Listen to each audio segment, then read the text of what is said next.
Benvenuti Napolitanos, lascia il tuo like su questo video e iscriviti al canale per rimanere sempre informato sul Napoli, Forza Napoli. Con l'arrivo di Dendoncker in azzurro le operazioni di trasferimento del centrocampo possono dirsi concluse. Oltre al belga, per completare il reparto, è stato acquisito anche il Traoré. Il Napoli ha così segnato finora 4 gol, con i due centrocampisti che si aggiungono all'esterno Mazzocchi e all'esterno Ngonge, acquistati rispettivamente dalla Salernitana e dal Verona. C'è però ancora da lavorare per la squadra italiana di mercato guidata dal direttore sportivo Mauro Meluso. Tanti altri nomi sono stati legati agli azzurri nelle settimane successive, ma il nome più ridondante è senza dubbio quello di Neuen Perez, difensore argentino classe 2000 che gioca nell'Udinese. Le ultime indiscrezioni sulla trattativa, però, non sono positive per il Napoli. Secondo il Messaggero Veneto, fonti vicine al club friulano hanno fatto capire che la chiusura della trattativa non è affatto imminente.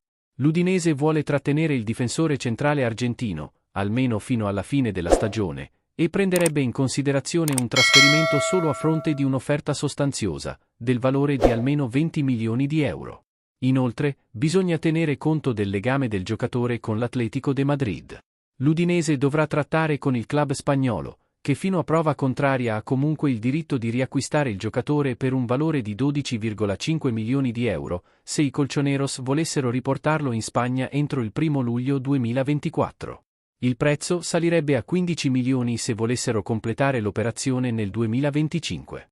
Inoltre, precisa il quotidiano, il diritto di riscatto non invalida la prevendita, ma comporta altri due passaggi. Il primo è legato al benestare che l'Udinese deve avere dagli spagnoli per effettuare adesso la vendita, il secondo è la percentuale sulla stessa cessione che i bianconeri dovrebbero fare ai colchoneros.